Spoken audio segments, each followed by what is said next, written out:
Welcome to our speaker series. What can the international relations field teach us about the contemporary world? My name is Federman Rodriguez. I am an associate professor and the BA academic coordinator of the International Relations Program.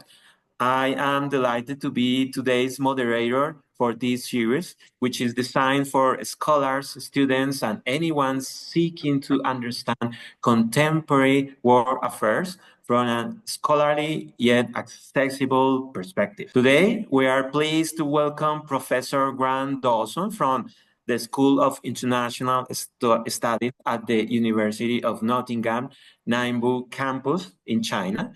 He will present his talk titled Mearsheimer Realism and the Ukraine War, based on an article he co-authored with Nicholas Ross Smith from the National Centre for Research on Europe at the University of Canterbury in New Zealand. Professor Dawson holds a PhD in history from Carleton University. He is also an associate fellow at the Johns Hopkins School of Advanced International Studies and visiting professor at Carleton University. From 2009 to 2014, he served as the Deputy Director of the David Davis Memorial Institute in the Department of International Politics at Aberystwyth University in Wales, United Kingdom. His books has been published by the University of British Columbia Press, and his articles have appeared in various journals, including Global Policy, Analysis and Critique, Journal of Philosophy and Social Theory, Cambridge Review of International Affairs, Global Studies Quarterly, International Politics, International Peacekeeping, International Journal, and the Journal of Contemporary History. Additionally, several of his book chapters have been published in the Canada Among Nations series, which is now part of the Canada and International Affairs series. A dominant topic in his research has been classical realism, which will be reflected in today's lecture.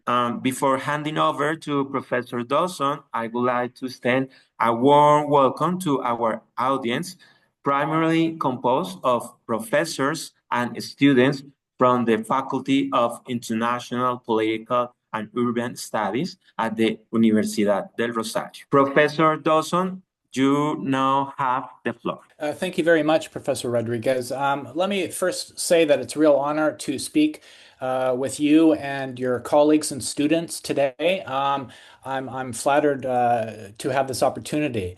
It's also great to contribute to your speaker series on what can IR teach us about the contemporary world. And I admit I have a weighty responsibility to take on discussion of realism in that context. But I will, well, let's see how well I do. I'm ready for the challenge, let's say. Yes, so thank you very much, everyone, for coming. I realize it's early in the morning over in Bogota, and so I'm glad that you are here with us. In my talk, I'm going to discuss the article that Nick Smith and I wrote that analyzes the Ukraine crisis and war from the perspective of classical realism and one of the types of neoclassical realism. We do so in the process of critiquing the voice of John Mearsheimer, who is one of the most prominent realists in the world today and advocate of what's called offensive realism. Don't worry, I think that most of you are familiar with these terms already, and I will provide short definitions shortly to follow. But before I get into the article itself and detail some of its findings for you to by way of discussion. In this talk, I would like to begin by talking about what is IR realism? What is the realist tradition? What do realists generally stand for? Because This is important because often realists, especially today, I think, are misunderstood. They're often referred to but rarely read.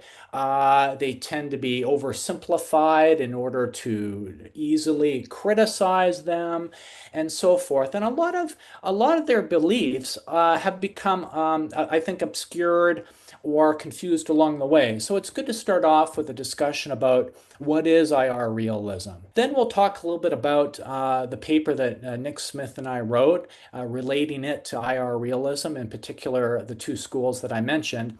And then finally, at the end of my little lecture, I'll discuss what contribution IR realism can make to the understanding of contemporary politics and the contemporary world. Why should we care about IR realism today?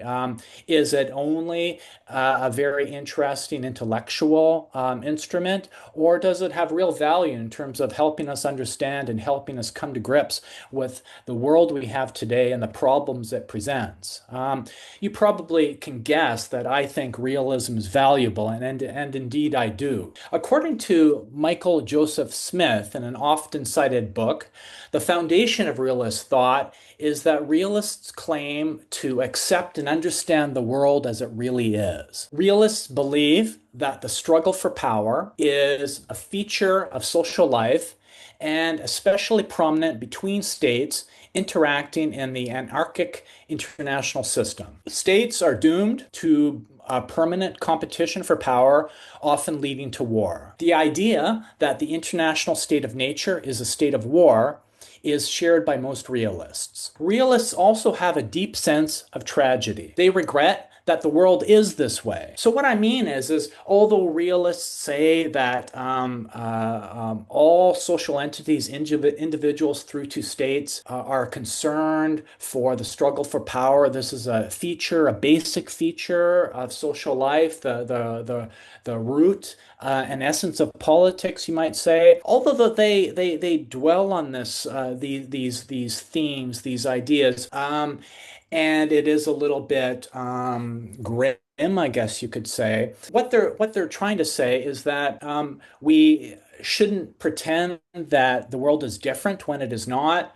We need to accept that the world is this way and not pretend or wish it was different, and find a way to work with the world that we have. So they're accepting that there's this deep sense of tragedy. They regret that the world is this way, but this is the world that we have. We have to work with it and understand it as best we can. Most realists begin by criticizing misguided moralism. This is the assertion of one's own moral reasoning over others, and by criticizing liberal fantasies about the perfectibility of international affairs. A characteristic of modern realists is the tendency to think against this naivete, they would call it. Realists also tend to have a pessimistic view of human nature. They believe humans are imperfectible and potentially evil. Morality, therefore, plays only a limited role in the deliberations of states, they would say. Realists also doubt that humans and human communities, such as states, can restrain their lust for power without external restrictions and restraint. Humans, they believe, are unable to control their passions.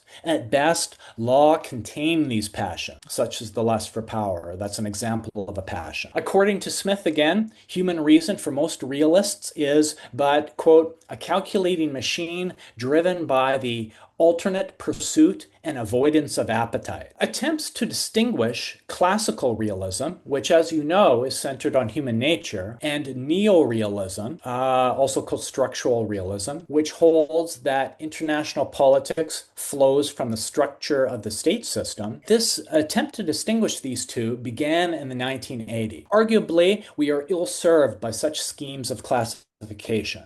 Ideally, we would acknowledge each approach as a different version and justification of realism. Yet, three main schools or versions of realism are now distinguishable. Classical realism, which first got going in the late 1930s, structural, also known as neo-realism, which got going in the late 1970s, and neoclassical realism, which got going in the late 1990s. Neoclassical realism is basically a combination of the first two, but primarily a structural approach. Today, neorealism is predominant. It is often assumed in IR that neorealism stands for all realism, and that realists have moved on from classical realism and its concern. Turning to my article now with Nick Ross Smith, which I will go into in some detail before returning to the relevance of this discussion for our understanding of the contemporary world.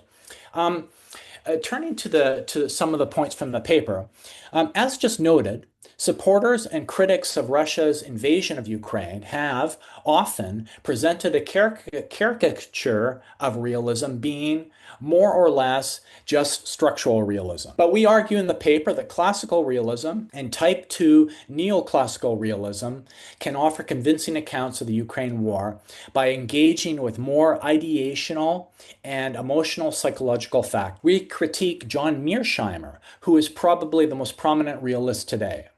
He is an offensive structural realist. His argument that systemic conditions caused the war is strong, but only up to a point, and he includes factors formally outside his theory in some of his commentary. Now, as promised, I will offer some quick definitions to these realist theories on the next slide.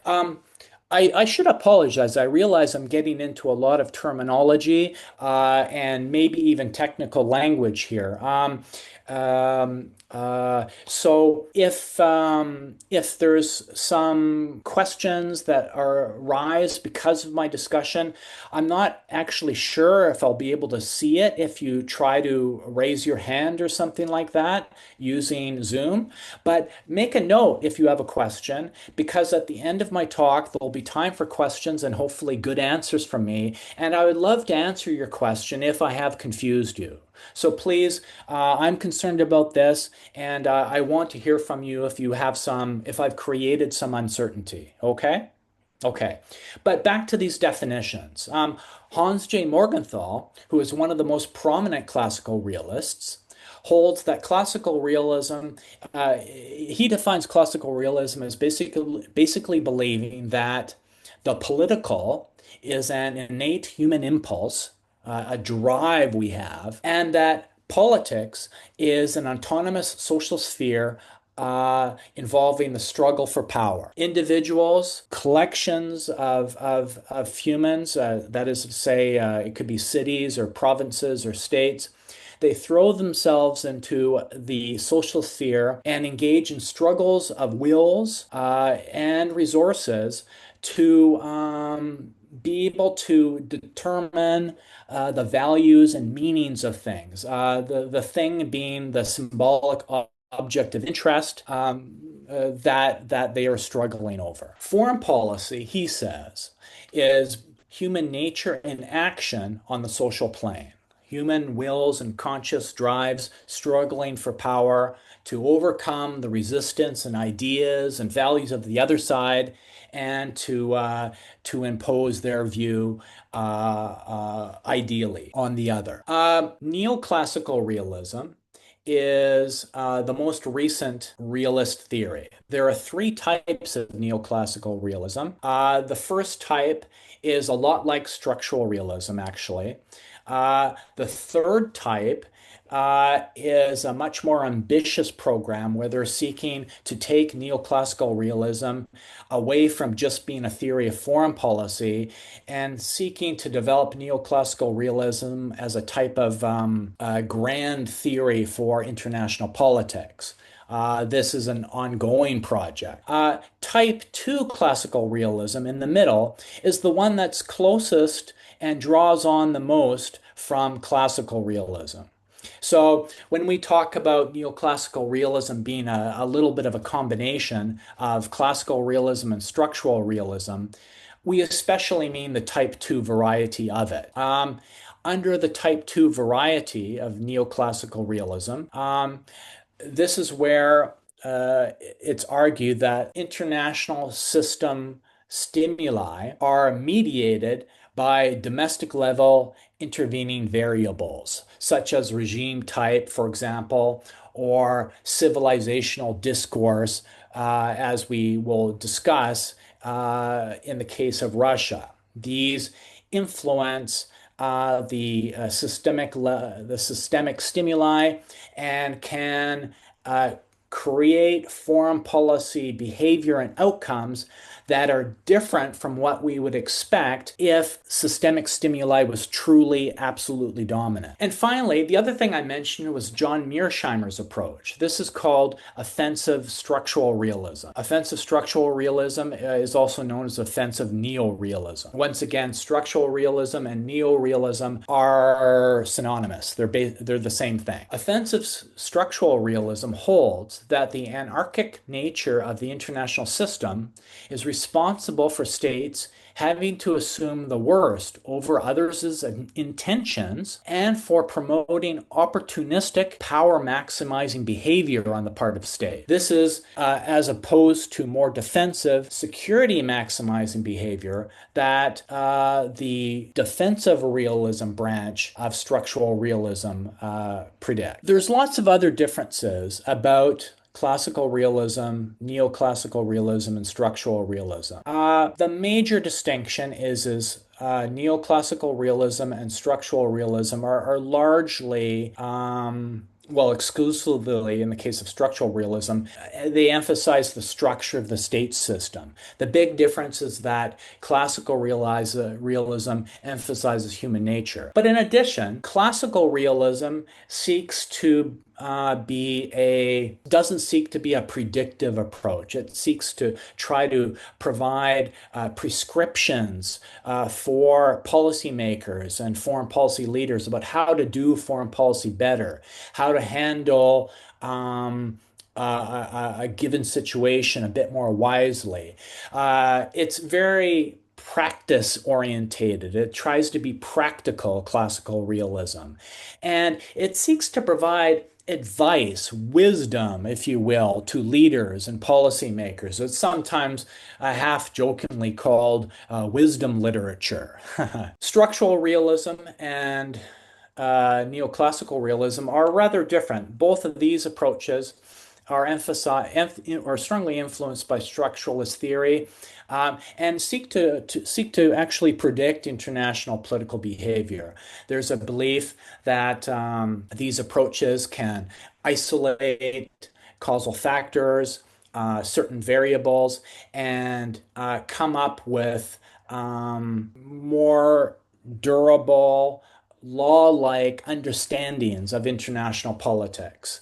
So they're very predictive approaches, which makes them a little bit different in terms of the researcher's objective than with classical realism.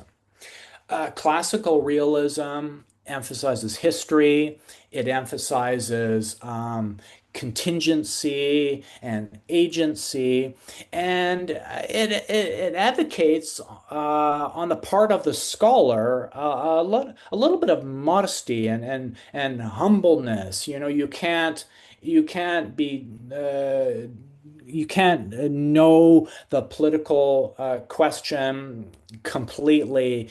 There's going to be emotions or psychological aspects or elements of the situation that you, as an observer, as a researcher after the fact, won't be able to grasp completely. There's a limit to our ability to grasp the political issue. But we can get as close as possible, and this awareness of being humble about it is meant, I think, to ground the researcher a little bit and keep their objectives reasonable. Whereas structural realism, and I think neoclassical realism too, are a bit more influenced by a positivist approach to international politics, a belief that we can, and a belief that we can come up with durable, as I say, law-like understandings of international politics. We can develop the neo-realist approach to help us predict how states will act in the future based on past situations that are similar. Uh, and there's a bit more confidence, I think, on the part of structural realists. International politics can be um, understood in a more confident and certain scientific way. And that's a very important, I think, sort of distinction.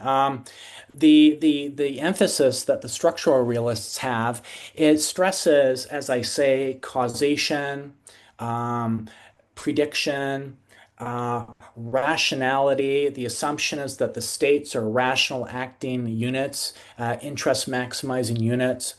And the idea that passions and emotions are relevant to politics, that's something that the structural realists don't like to consider. They marginalize that and in favor of a more rationalistic approach, a scientific approach that they think yields more confident, as I say, durable findings.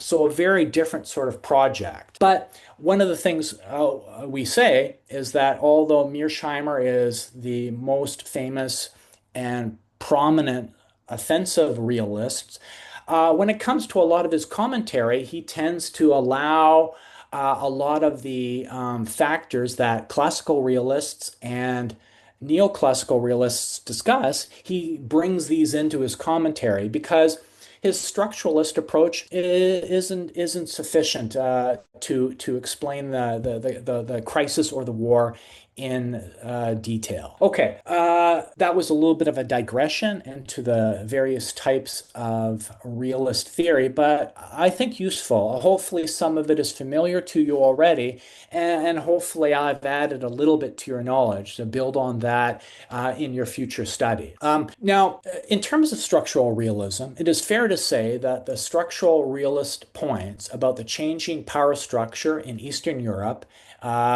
from the 2000s onwards, and how this would lead to greater instability and even conflict are quite prescient points in the context of the onset of the Ukraine crisis and war. But most structural realists admit that their theory is most adept at explaining long geopolitical trends and less adept at explaining why specifically this state does X on this particular date. The approach is better at the longer term, bigger picture developments, but not as strong as in terms of explaining the details of specific foreign policy developments and things like that.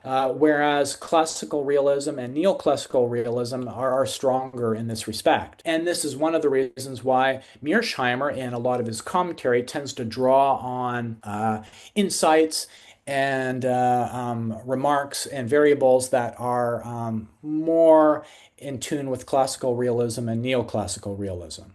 Yet dismissing structural realism is unwise because it is clear that the distribution of power is, at least implicitly, an important component of the conflict. Our main argument is that much of President Vladimir Putin of Russia's foreign policy does not simply concern the nation state, but a much broader concept of Russia as a unique non-European civilization. An assertion of civilization by a state is closely linked with the pursuit of ontological security. This is particularly the case in civilizational states that are not part of so-called Western civilization, but are still enveloped or threatened by it, such as Russia. In IR, ontological security, as opposed to security as survival, refers to security as being. The psychological, emotional aspects of security as being are crucial. Insecurity arises if there is a rupture in the continuity and order that defines the self. The West's apparent imposition of its social identity and political and security institutions on Ukraine, and potentially via a kind of normative osmosis on Russia too, not only poses a tangible security threat to Russia, but also a deeper ontological threat, we argue. It challenges Russia's sense that Russian identity should be socially valued, prioritized, and deemed positive, if not superior to the West. The annexation of Crimea from Ukraine in 2014, intervention in Syria in 2015, and invasion of Ukraine in 2022 in some ways are assertions of ontological security. That is, assertions of an ideology of Russia as a great power and a great civilization. In the paper, we argue that while structural realism is quite useful in terms of discussing the changes in the structure of power at the international level, international system level, we argue that classical realism and neoclassical realism, due to the different natures of these approaches, do add very new and meaningful accounts of the Ukraine crisis and war. In terms of classical realism, we emphasize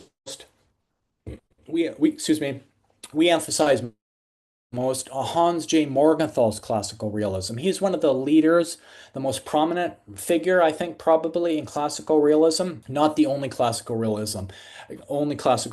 In fact, there are a number of really big names.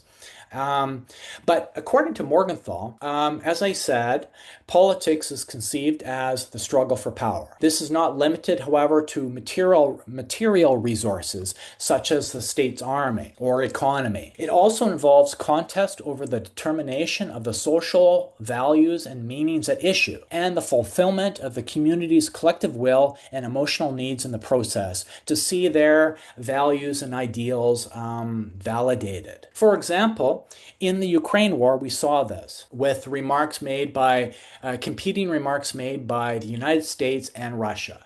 In terms of the United States, Joe Biden said, quote, Russia's choice of war is a direct challenge to the rule-based international order established since the end of World War II. He said this in March 2022, not long after the war started. In contrast, Putin said, they refer politics and the economy is an unchanging eternal value. Putin observed this in June. But then he added, but nothing lasts forever. The United States is trying to show the West's institutions and values not crest being contained. There is this prospect that if that Ukraine returns or ends up in the Russian influence, if we can say that, that mean in a way that the expansion of the eastward expansion of the West, a bit of a confusing sentence, the eastward expansion of the West maybe has stopped. In a way, you could say that the West has been contained a little bit. So the United States is determined West's institutions and values are not cresting or being contained. Russia's ontological security, by contrast, depends on asserting the view that in Ukraine, its will shall prevail. I should add, I hope this doesn't undermine my argument too much, actually, but the remarks I just made regarding the United States, they obviously accord with the United States foreign policy, but only up to the point when President Biden was in office. It appears that President Trump has a different. Some need to be looked at again. Emphasis a bit more, not as vigorous in terms as to. Morgenthau holds also that success in power politics can enable a state to confirm its status or rank amongst its fellows. He calls this prestige.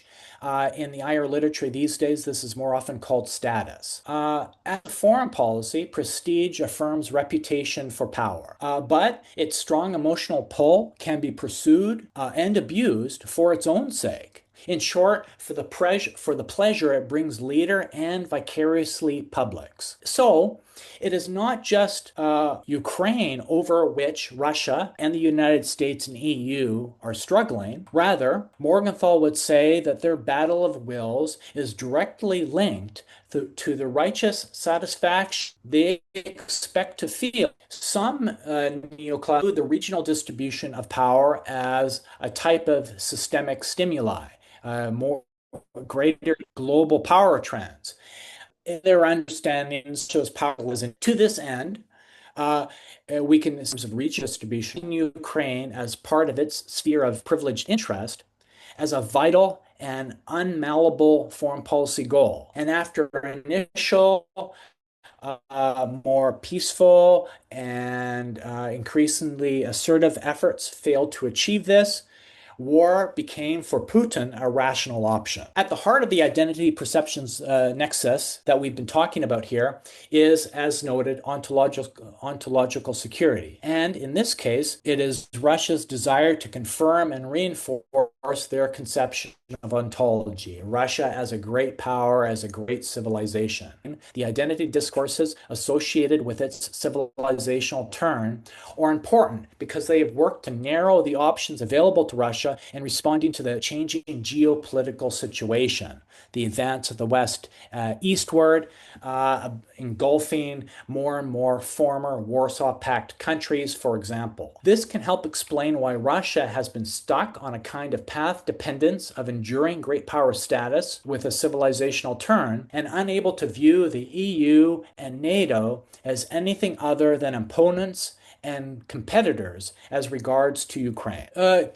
Circling back to the article as a whole, it's clear that great power competition is back at the forefront of international politics, and because of this, that realism will remain one of the dominant strands of IR moving forward. In this paper, we've argued that there's not one single realist theory of IR, but several realist theories. Mearsheimer, as noted, basically admits that structural anarchy is not sufficient to explain the Ukraine crisis and war, and neither is rationality, which is so important to neorealism and much of IR today, in fact. Ontological longings linked to emotional, psychological desire to assert values, meanings, and visions of ideal social worlds are inseparable from the foreign policy conduct of Russia and the United States. The change in geopolitical situation in Eastern Europe, combined with Russia's changing identity as part of its civilizational turn, and the skewing nature of its changing threat perceptions, that is, the adoption of a kind of zero-sum survivalism, have produced a situation where Ukraine's alignment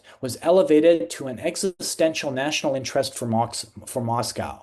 So that covers our argument and how we think these classical realist and neoclassical realist theories can contribute meaningfully to debates about the Ukraine crisis and war, areas that the structural realists can't formally include in their theories. That's a very interesting intellectual discussion, but it begs the question, who cares? Why should we invest time and energy learning about these theories? And that's a reasonable, fair point of view. One of the things is that realism, despite its reputation as the dominant IR theory and being so important, often too often, as Michael Smith notes, and we met him at the beginning of my talk, too often, realist ideas, he says, are presented crudely or reduced to a least common denominator, which is then denounced for its oversimplifications. So realism is sometimes used as a balloon that you smack around, if you will. Smith wrote these words in 1986. If anything, they are even more disturbingly apt today. Take classical realism, for instance. Leading classical realists, though acknowledged as among the founders of the IR discipline as a whole, are rarely cited and less often read. Morgenthau, for instance, is infamous today as the pioneer of a surprisingly influential, but also narrow, even crude, theory of realist power politics. These trends in IR have obscured the insight that classical and neoclassical realists have into international politics. Also ignored is the continuing relevance of these approaches, which are built on human nature and domestic politics variables. Morgenthau would say that the relevance of classical realism in particular is because the instinct for power in human nature is an innate, permanent, and universal. So as relevant when he was writing after World War II as it is today, because this instinct for power and human nature is innate, permanent, and universal. But it's also because the world he inhabited, the one of World War II, it is also because the world he inhabited and interpreted increasingly is mirroring our own in the present day. In 2025, we are witnessing a deep shift in outlook in global politics and economics and the return, for the first time since 1945, of great power politics. US President Donald Trump is, of course, a key factor here, but we can also point to the rise of non-Western great and regional powers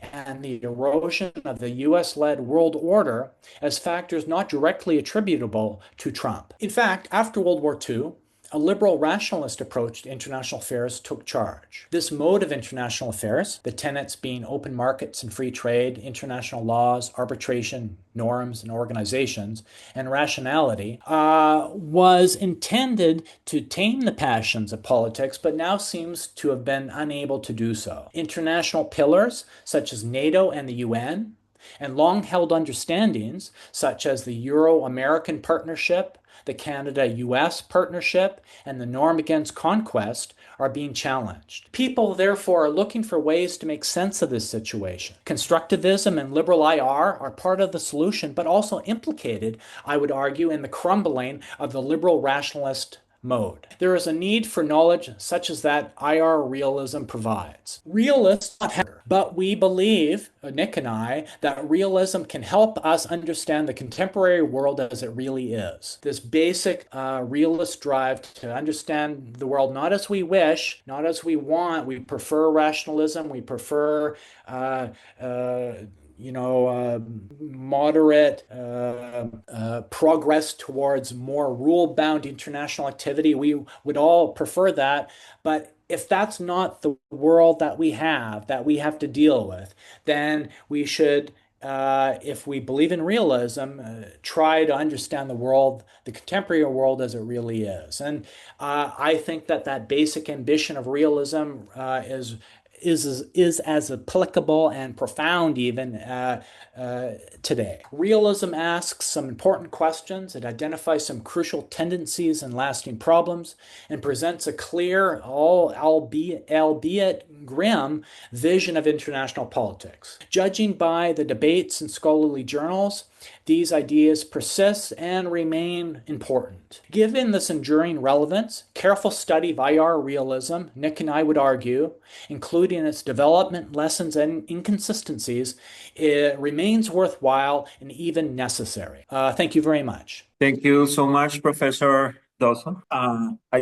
I just want to make some comments, and I would like to turn these comments into some questions before handing over to audience members. The first thing that we have to establish here is your proposal regarding realism, because when we try to analyze international conflicts, such as the conflict between Russia and Ukraine or the Ukraine war, there are some public intellectuals, such as John Mearsheimer. And John Mearsheimer, of course, is a prominent realist, but one of the many realists. And this is so important for us because realism is a really complex theory which includes several understandings of the international order.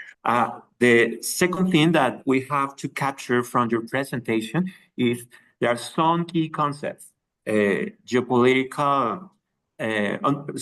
ontological security and civilizational discourse. I think those concepts are so important to understand the driving force of Russian invasion. And classical realism and neoclassical realism allow us to think beyond the scientific project. Is the turning point in social sciences that establish the distinction between classical and structural realism, because structural realism forces us to think scientifically, but thinking scientifically means causation, rationality, and predictability are really important driver forces in our scholarship, right?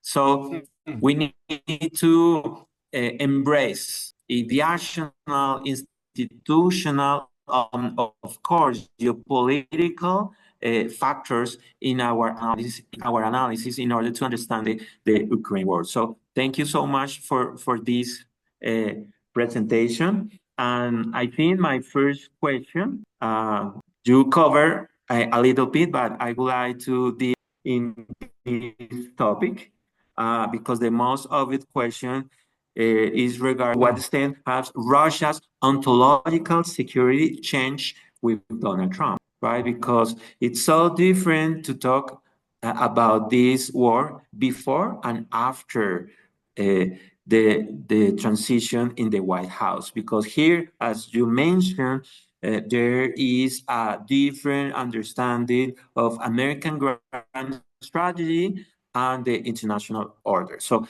my first question is regarding the way Russia is changing its ontological security with a new American president. This is my first question. And my second question have to do with classical realism because one of the purpose of your paper is the revival of classical realism. And I know one dominant topic in your research has been the revival of classical realism. And my second question is, to what extent could classical realism explain reactions other than Russia's invasion? As we know, when we analyze the reactions regarding the Ukraine war, we can realize the strong or moderate condemnation from the West, of course, neutrality or ambiguity regarding the invasion, or the explicit and implicit support from Russia's legitimate interests in the Eastern Europe. So classical realism allows us to think about several reactions to the Ukraine war beyond the scientific project, because the scientific project associated with structural realism emphasize geopolitical factors. And this is so problematic because if we focus heavily on geopolitical factors, probably people are going to justify the intervention. And this is the most problematic implication of using structural realism, the justification, because we need to use my point. We have to use several branches of realism in order to understand different state preferences regarding the Ukraine war. So my second question is regarding the significance of classical realism to address several reactions to the Ukraine war. Thank you very much. You gave me a lot to think about there. I was typing like crazy to make some notes. I really appreciate the thoughtful remarks and the reflection on my talk. I'm honored and flattered. Let me answer some of your points. About Donald Trump and Russian ontological security moving forward, I haven't looked at this in detail, but my assessment would be that Russian ontological security has been improved under Donald Trump. Russian foreign policy leaders have been frank in stating that they think that Donald Trump's assessment of the conflict aligns much more closely with their view than the U.S. view did under Biden. I think the Russians think that the United States is willing to hear their perspective in a way that the Biden administration never Mhm. was. Also, one thing that's interesting that relates to this ontological security need, not just of civilizational discourse, which is crucial, as you mentioned, but also the idea as a great power. is that Russia is now under Trump being talked to. And in international politics, the concept of social recognition is really important. It's not quite status, but it's the idea, it's related to status, but it's not just ranking. It's this idea that, I'm going to be considered. My ideas are being taken into account. My views are mattering, and so forth. And being recognized like that as a great power, peer-to-peer conversations with United States leaders is something that's very important to Russia. And I think that while a lot of the Western media, which is generally critical of President Trump, tends to see that as a type of failing on the part of Trump.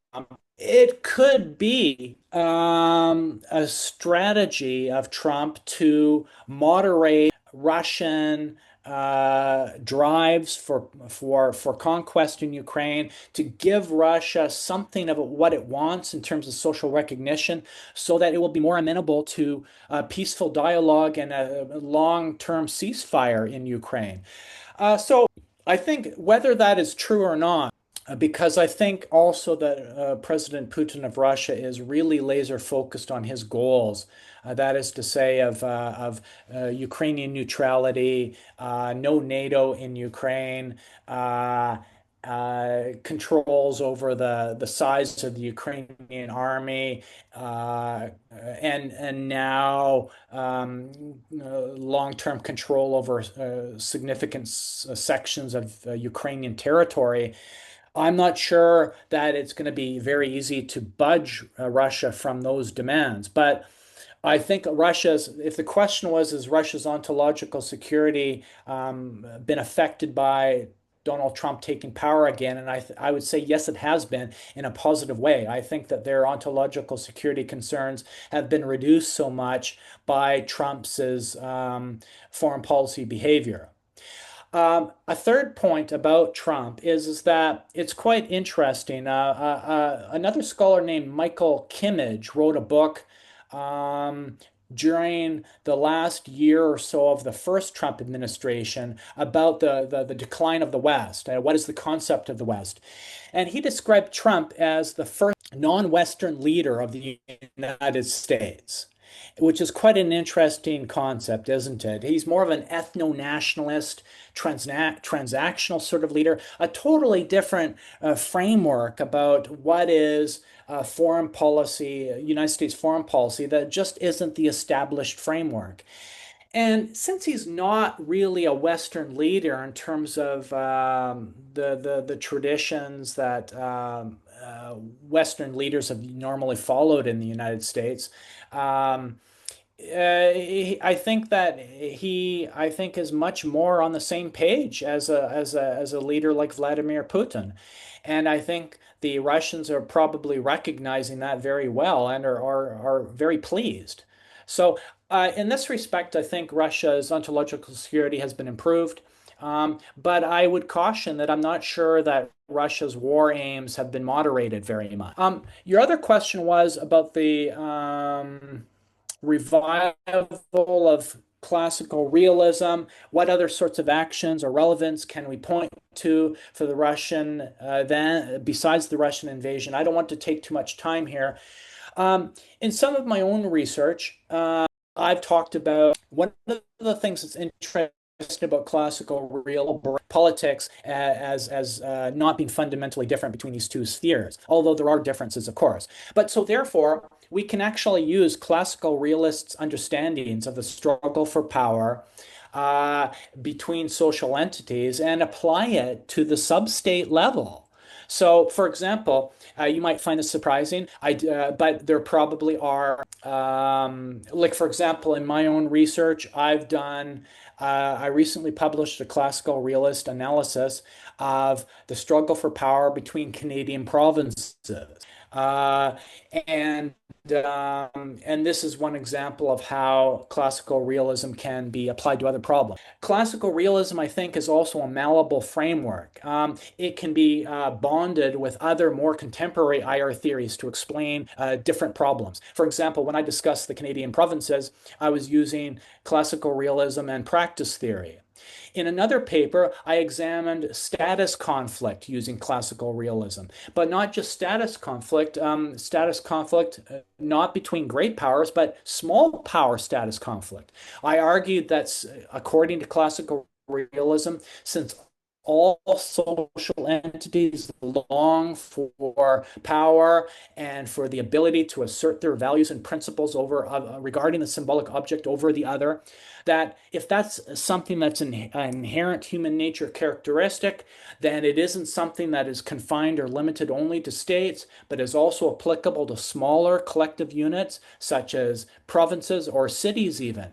And oh, well, I'm mixing my points now, but that is to say, it's not just great powers that care about status in this respect, but it's also smaller countries, a rising regional power like Saudi Arabia, for example, and Canada, which I would call a small power in most respects. They got into a status conflict a few years ago that can be understood through the lens of classical realism.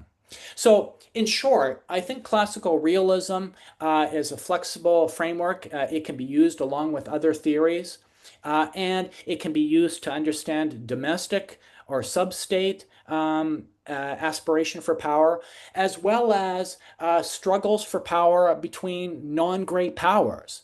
We tend in IR to focus so much on the great powers of the world, right? The Russias, the United Stateses, the European Unions. But there are many other countries in the world that are striving to realize their ideal social worlds, to have their views, their values regarding the issue of the day or the symbolic object of perception prioritized and accepted. And this is the case for smaller countries, smaller powers too, like Canada, arguably like Colombia as well. And so I think classical realism can be applied to understand the struggles for power, understood as in terms of seeking to influence, to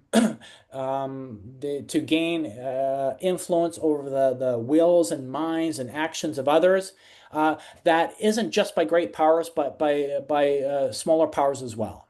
Thank you so much My for pleasure. for those amazing responses. Um, I would like to hand over to our audience members. Karen, please go ahead. First of all, we would like to say hi and thank you for this space. We've got a couple of questions. Should I read it like all of them and then you answer it all of them or like one by Why one? don't, why don't you read them all at once? Okay. The first one is how can classical neoclassical realism incorporate ideation framework? For example, like adding these factors changes or converts these theories into a more constructivist theory. The second one is in Russia's case, how can we identify or measure material security and ontological security, taking into account that both can manifest in a similar way with like use of force. and the last one is although in the paper is mentioned that there is no agreement with the domestic variables, exceptions over other domestic variables. And that's it. Thank you for the space. One. Thank you very much. I was typing as fast as I could, but I don't think I got everything down. So I'll start with the first question, and then I'll ask you if I understood the second question and third question correctly, because I don't think I remember I got it down correctly. So, and then you can correct me. Okay. How can classical realism and neoclassical realism incorporate psychological factors without losing the core of realism?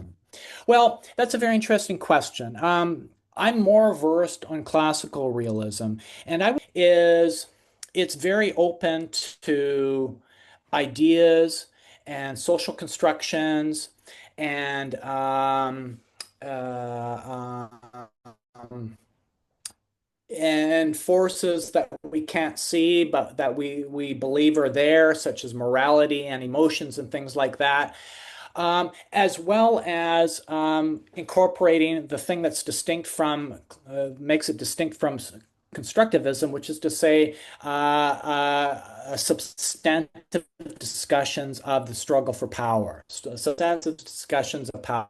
And um, what classical really is that a lot of constructivists, a lot of it is social constructive. We're struggling over ideas that don't have any permanent or established shape. We're struggling over interests, which can be defined in a certain way, depending on there's or X for power, is linked to um, psychological longings to receive um, uh, uh, respect and acceptance, and these this desire for power also incorporates, the emotional belief that's related to this as well.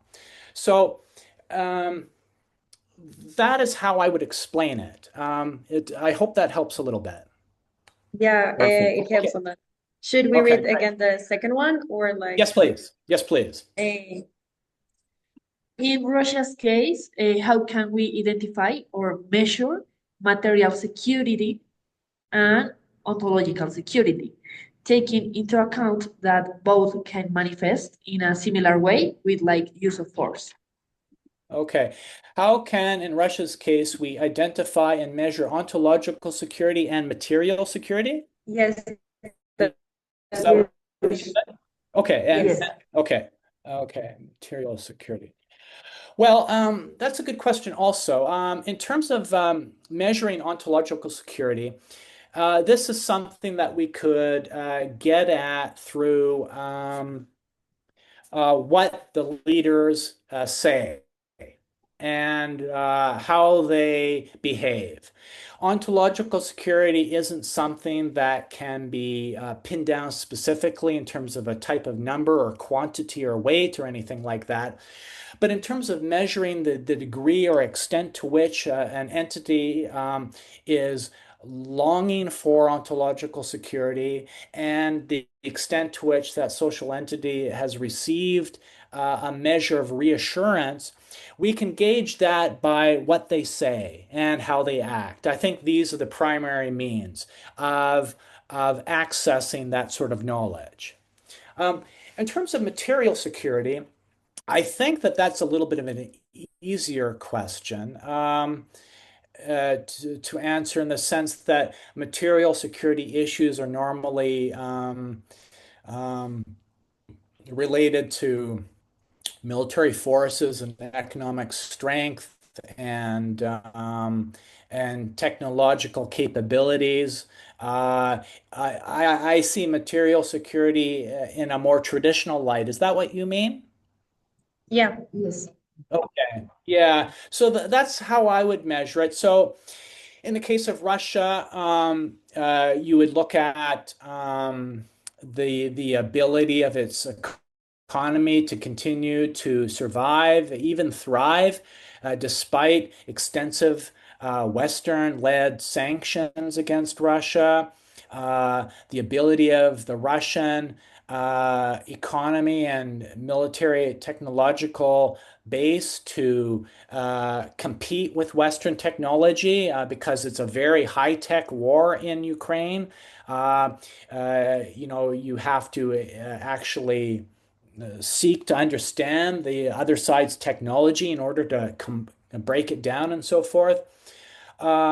That is the extent to which Russia is able to do that. The extent to which Russia is able to afford to recruit so many people into its army. I believe its army has increased multiple times since the war started. I think it might be 5 or 6 times larger than it was originally. Um, And that Russia is able to afford this and that its society is able to endure this is a sign that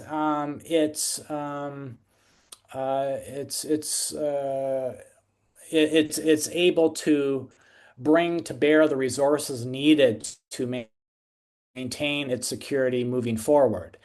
Uh, some scholars, though, increasingly say that Russia is straining itself so much to sustain and maintain its war effort that perhaps it will create long-term social dysfunction in the country that will warp its economy and its people. That is a major risk.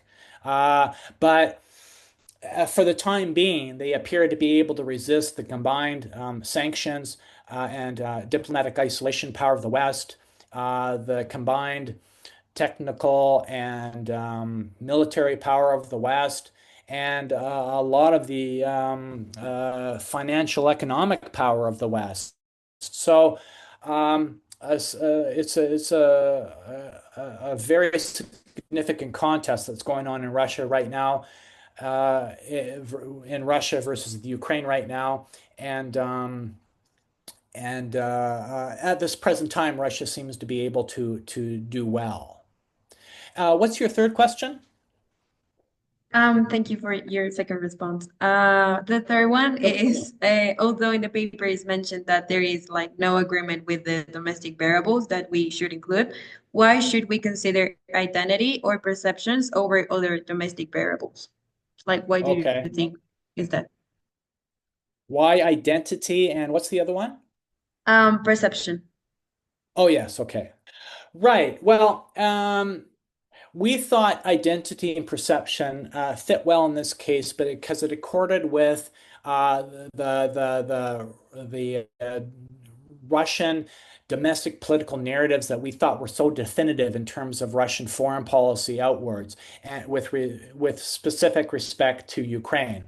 Identity relates very much to this idea that Russia is a great civilization, a distinct civilization, apart from Europe, and that this is what it's defending. This is what it's standing up to. This is why it matters to Russia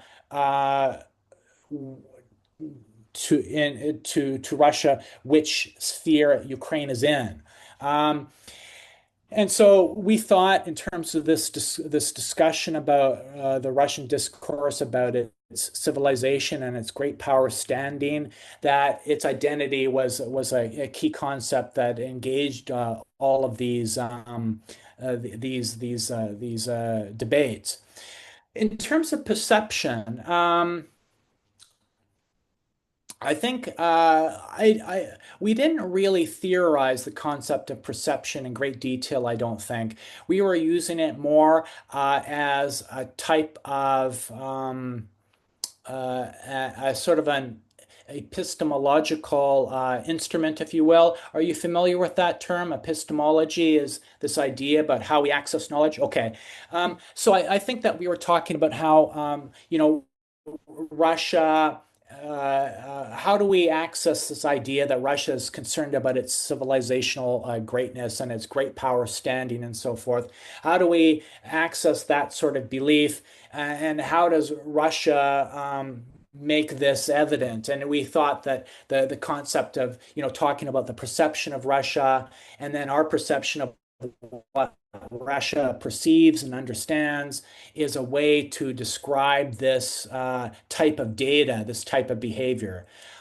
So I don't think we saw perceptions exactly as a type of domestic variable, but it was more of a way of operationalizing the actual domestic variables that we highlighted the most, which are this civilizational terminological security, ontological insecurity.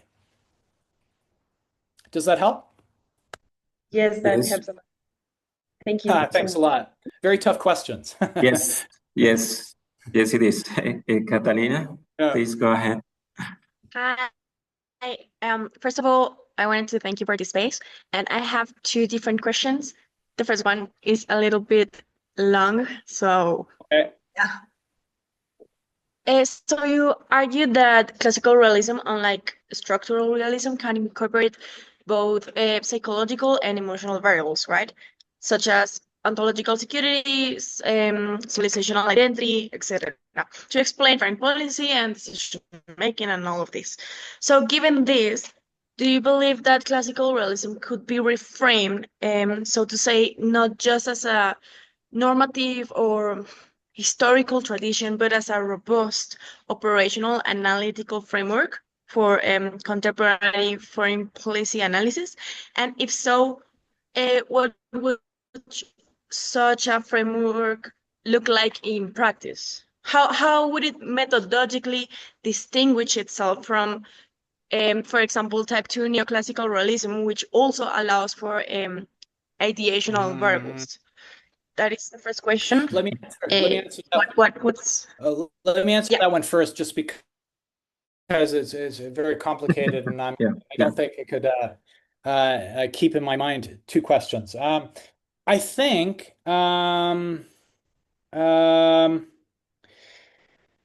the key difference is classical realism isn't a coherent theory like structural realism is.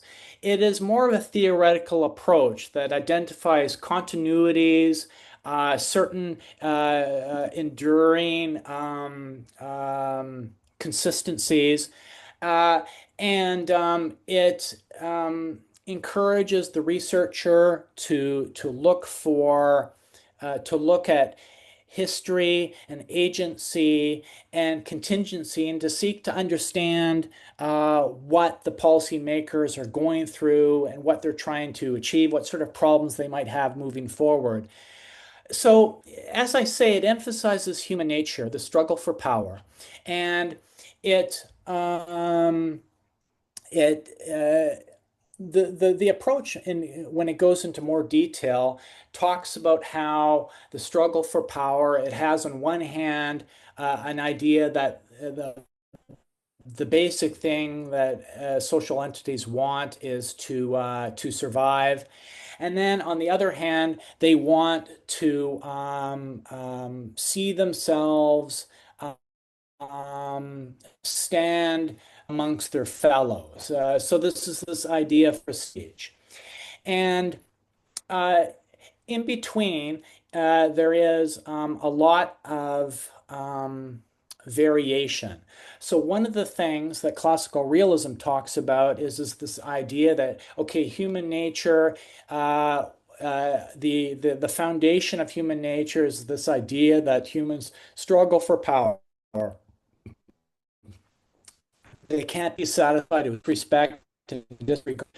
They want to be valued, validated, and be have to end of social identity, not a high one. But there's also variation of that approach. And the things that classical realists specific cases is to what extent, how extreme is particular drive. This could be taken as an thing happened, that sort of modernity, that certainty that started a little bit. It never went away completely, of course, but it wasn't as coherent and as solid as before. And in its place, modern humanity realized that it needed to find a way to experience things, make meaning, have understandings, and to stand by itself basically alone. That is to say, without a transcendental supporter. It had to exist. It had to exist alone. And Morgenthau's took Nietzsche's philosophical ideas here that are just obviously very inadequately sketched out, and translated them into politics. Nietzsche said that what humans have to do in this situation is they need to impose their own meaning and their own order and their own shape on a social reality that basically otherwise doesn't have any. And Nietzsche called that have to their will to power. Morgenthau took this idea of will to power and he translated it into the struggle for power and also, I would say, the struggle for love, a desire to be loved, and if we can't be loved, to be to to impose a sort of completeness on others through the use of power. To get back to classical realism, Morgenthau would say that humans are exercising a will to power because they eyes orderless, shapeless reality, and, and they they do this in principle as individuals, but also as collectivities. And in foreign policy, he says that states have this same basic objective of establishing power, struggling for power, which he defines as the influence over the minds and actions of others. And Morgenthau also brings across a variety of principles for effective foreign policy that will enable states, he thinks, to achieve this. For example, he says that means and ends need to be in alignment. He also says that you should never get into a situation that you can't back out of without without costing enormous embarrassment. So those are some of the ways in which the structure of the classical realist position, at least for Morgenthau, unfolds. I can't really provide a really precise framework for you because it isn't that sort of theoretical approach. Neorealism is much more like that. It's got a specific approach that is system and so forth. But classical realism is a bit more about a few crucial continuities, like human nature, it being potentially evil, a few crucial concepts, such as the idea of the national interest and the idea of the national interest, a few basic principles about successful foreign policy. And all of this built on a philosophical foundation that comes from Nietzsche. And that's about as clear as I can sketch out how a classical realist program is moving forward. But I would assert that his framework is as relevant today to the understanding of contemporary problems as it was when Morgenthau was writing several decades ago. In terms of neoclassical realism, I must admit I'm a little bit less versed on this theory than classical realism. But it is a bit of an easier discussion with neoclassical realism because by and large, it remains a structuralist approach. There's these three types of neoclassical realism, but the one that's most like classical realism is type 2, the one we were discussing. But all three types emphasize the structure of the state system as providing the incentives and pressures for states to conduct foreign policy a certain way. You might a question about the type 3 neoclassical realism away from being a theory of just foreign policy to one that can explain international politics in general. I regret I don't know exactly how scholars are attempting to do this, but I do know that it's the big area of growth in the NCR approach at the present time.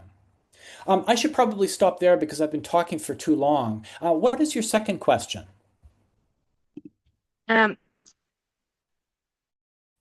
Thank you for your answer. It seemed to me like the methodological approach for engaging in classical realism and neoclassical realism type 2 was sort of the same, but now it's clearer for me, so thank you. My second question was if policymakers were to apply your classical or neoclassical realist reading of Russia's ontological insecurity, should I say, what kinds of diplomatic strategies or conflict prevention tools might follow? This is to say, is realism still usable? I mean, it is not just explanatory? Yeah, indeed. Well, I think it definitely it does. The thing that sprung to my mind first when you asked that question was is what sort of policy recommendations would I have for European Western leaders, other leaders? I think a key thing is that's missing is empathy.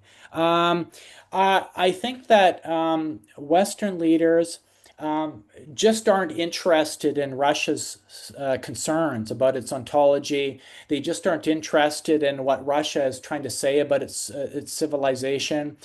There's a lot of uh, desire to brush aside what Russia's trying to say. Russia's trying to argue that it wanted to avoid this war for a long time, and that it has specific concerns and issues that really do need to be addressed for this war to stop. And I think the West is still not wanting to listen and is not wanting to express any empathy for Russia's concerns. And I think that if it looked, as I say, the West in particular espouses a more liberal rationalist approach to international affairs and foreign policy, seeking to banish the passions of politics, the aggression of nationalism, the militarism of war, the virulence of nation state competitiveness. It seeks to banish all of these things and to structure international relations around institutions and laws and norms and things like that. And so Russia's approach that is saying, we have a different philosophy of life when it comes to politics is just not something. It's not like the West's language. And that's one of the big challenges we have here. Is the West, I think, is trying to impose it's trying to impose its approach to politics on Russia, which in a way is a struggle for power. But their view of international relations that they prefer, their philosophy of it, is much more liberal and rationalist than Russia's is. And so I think if they tried to emphasize with Russia a little bit more, I think they would understand where Russia is coming from. And I think they might understand that their own approach is actually a struggle for power too. They just want to see dominant a more liberal rationalist approach. They want to keep that as the essential framework of the world order. And I don't think that they recognize that they themselves follow this sort of political approach. So that's what I think about policymakers. And what was the second part of your question? Yeah, if realism is still usable and not just explanatory, so to say. Oh, well, I think it is still usable.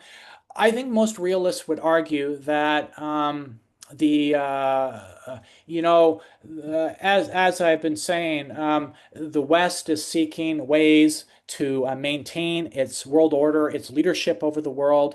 Other countries like Russia and India and China are resisting. Smaller rising regional powers are doing the same thing. Israel is seeking to become hegemonic in the Middle East. Other countries are becoming more and more influential elsewhere in the world. All of these countries are struggling for power. And to pretend that power politics can be killed, so to speak, by the instrumentality of the United Nations and laws and things like that is, I would argue, a fantasy. And it's clear that this struggle for power is happening in the world. And if it is really there, if it can be moderated or channeled in certain ways by liberal instruments, that is quite useful. But if it is really there, then we need to engage with it. And I think realism, therefore, since it really is there, in my opinion, realism is really, really relevant. Thank you. Thank you. Our time is running out, so please ask one single question I feel bad to ask this because I asked two questions, but go ahead, Laura. I'll try to be efficient with my answers too. I'm taking too long, I know. First of all, I want to thank you for coming here. It is a very interesting topic. And also, I had a lot of questions, but I guess I'll just ask like the most important one I have. And is that I would love for you to explain more on how ontological security helps us understand Putin motivations beyond like traditional parapolitical explanations. Like, what is there more out there? Okay. Okay. That's a good question. I think the key thing is that Russia is definitely locked in a struggle for power with the European Union and the United States over the future orientation of Ukraine. That is definitely a power politics struggle. And there's also power politics going on in the sense that uh, there's been a shift. Western political and security institutions have moved more and more eastward, putting more pressure on Russia. And also, there's increasingly act between a Russian sphere of influence and a more Euro-American sphere of influence. They're now sort of colliding around the border of where Ukraine is and a few other countries. And as a result of this shift in terms of regional and global politics, we are seeing fiercer, more intense power politics emerge as a result of that. But the way that ontological security, I think, is distinct is it relates to the identity of Russia and to why, in particular, its concern for the orientation of Russia, the orientation of Ukraine, I think would be more moderate. But the ontological security concerns have made the orientation of Ukraine into an existential issue for Russia and for Putin. And so this is, I think, intensified Russia's security concerns, existential issues, so an even more acute, more intense type of political competition than it would have been otherwise. Does that make sense? Thank Yeah, you. thank you very much. So, Professor Glazer, he is our professor of international negotiation. And as a matter of fact, I might be the only person in this room whose original discipline is not IR. I am a psychologist. I also did a master's in economics. So I'm coming from outside, and the question I'm going to ask is from outside. It looks to me that the whole idea of realism in its multiple versions is that of a power struggle that is structured by the notion that power is a zero-sum game. And in as much as it is a zero-sum game, there can only be losers and winners. If you restructure the question and make it so that it can be looked at as a variable sum game, the whole game is changed. So is this theory? Yeah. That's a very interesting question. I think that certainly power competition can seem like a zero-sum game. And in situations like the Ukraine war, I think that sort of framing becomes very hard to ignore.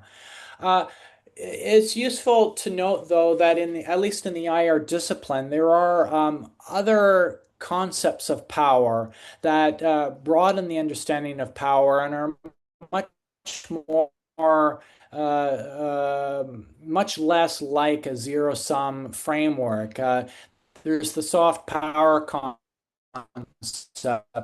that Joseph Nye, an American political scientist, has advanced the idea that power can be based on a track. Other scholars emphasize, in fact, including Hans Morgenthau, emphasize that while there is this idea of power over or domination, more of a zero-sum conception, that there's also a conception of power with, a collective ability to act together, which is more of um, of a framework of power that I think involves togetherness and belonging. Um, I think in realist terms, the zero sum analysis is the most familiar understanding. One of the things, and this addresses also some of the questions of the students. By the way, those are great questions by the students. I'm amazed.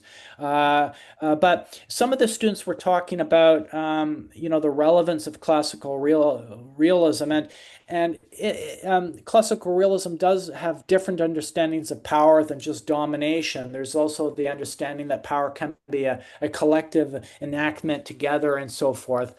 And there's also this, so that approach is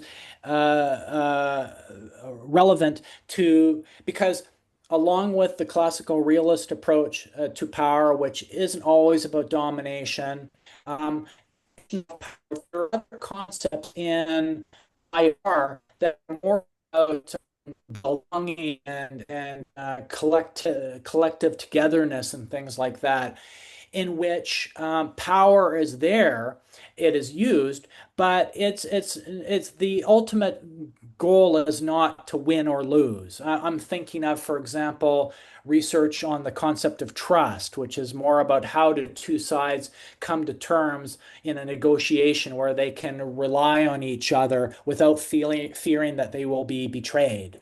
The idea of trust can moderate this zero sum concept in international politics.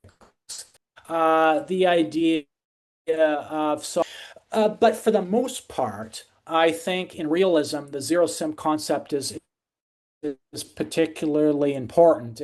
I think is at the heart of most of structural realism, though you could argue that defensive structural realism, which emphasizes moderate status quo approaches to foreign policy, is a little bit less strict in that respect. But in general, I think your assessment is valid. Okay, thanks. Thank you. Thanks very much. So our Ukrainian IR professor, Jesus Agreda, go ahead.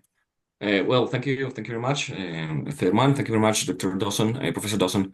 It's been very interesting, and of course, I have many questions. However, because of time, I believe that I will make a little one in this case, and I expect maybe in another occasion we could discuss these topics in a different approach. However, my question is quite simple, and the question is, since realism is so based on the definition of notion of power, do you think that maybe it's time to revisit once again the definition of power in order to make it more relevant to the international system as it is now?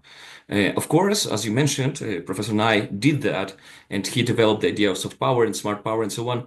But your approach is very interesting because it's refreshing in many ways, because we are moving away from this post-positivist approach that is extremely common right now. And we're once again trying to use more classical approaches to understand this world. But in that sense, and once again, since this classical realism is so based on the idea of power, do you think that it's time to revisit that concept? And yes. Thank you. And by the way, I'd be pleased to have further discussions with you about these matters, it'd be my pleasure. So please send me an email if you like, and we can somehow organize that. Maybe meet at a conference. Indeed, part of my research, the core of my research, is to during my talk, I mentioned that Morgenthau is known as of a extremely influential but narrow, even crude theory of power politics. And one of the things with my research, I'm seeking to recover the nuance and thoughts, in particular ideas about politics, and including his understanding of power. I don't have slant and crude, nuanced view. Some of his earlier writings, in fact, defined power as having two parts: this power over idea and this power with idea. And in some of his more later writings, he linked the concept of power with what he called its psychological twin, that is to say, the concept of love.